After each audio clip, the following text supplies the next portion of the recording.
Since July 2016, there's been a big increase in the number of refugees arriving to northern Uganda from South Sudan. And there's been roughly about 2,500 refugees arriving to Uganda per day, and that number continues to stay the same. When the South Sudanese refugees arrive to Uganda, the first thing that happens is they cross the border, and at the border there is a border collection point where the UN Refugee Agency meets them. The rate at which they're able to register people is about 1,500 refugees per day. Of course, the rate of refugees arriving over the border is about 2,500 per day. So there's pretty much always a backlog in the registration process, which means these reception centers often become overcrowded, where there's just quite a lot of people waiting to get resettled.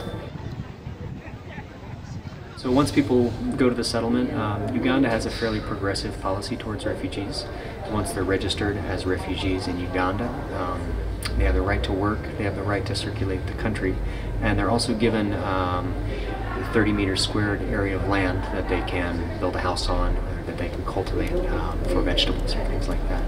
Once people are resettled, usually if there's infrastructure available, like water and latrines, they have quite a good place to live.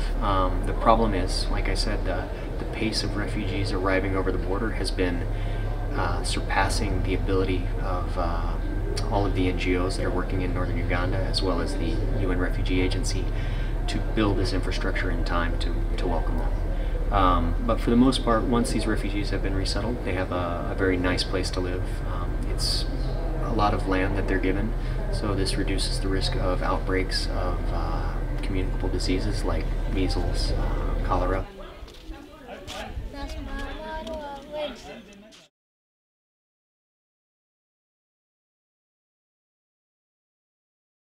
The newly arrived refugees from South Sudan, we are hearing pretty much horror stories of what was happening across the border. Pretty much anyone that you go up and talk to, they will tell you, yeah, my brother was shot, or my father was shot, or my sister was killed. About 7 out of every 10 women arriving reports having been raped in South Sudan. At the moment, people are no longer coming across on the main roads because they're too high risk, that they'll get stopped, that they'll get arrested, that they'll get bullied or killed. So people are now crossing into Uganda by back roads or just through the woods. And the stories that we're hearing from people really are nightmare stories. So there's a big need for not only healthcare, but also mental health care to respond to the trauma that these people have seen in South Sudan on their way to Uganda. So now we're providing both long-term care for chronic patients that have mental health problems, and we're also providing psychological first aid for patients arriving from South Sudan with some sort of trauma.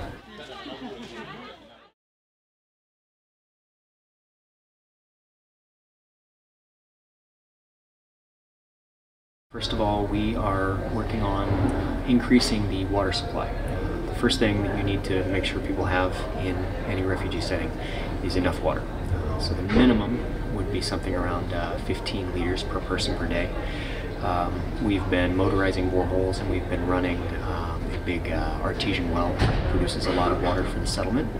We're also making sure that that water quality is good, so we do water chlorination activities, and we also do work with the community to promote hygiene. So we have teams of hygiene promoters.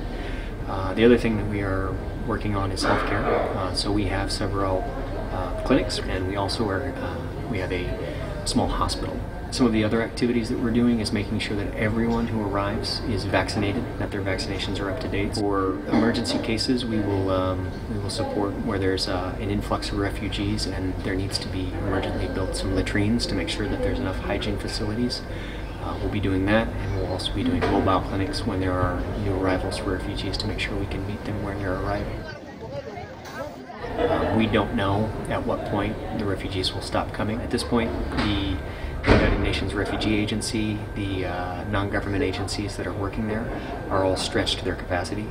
And even Msf, we've done about the maximum that we're able to do, and we are still seeing more refugees arrive.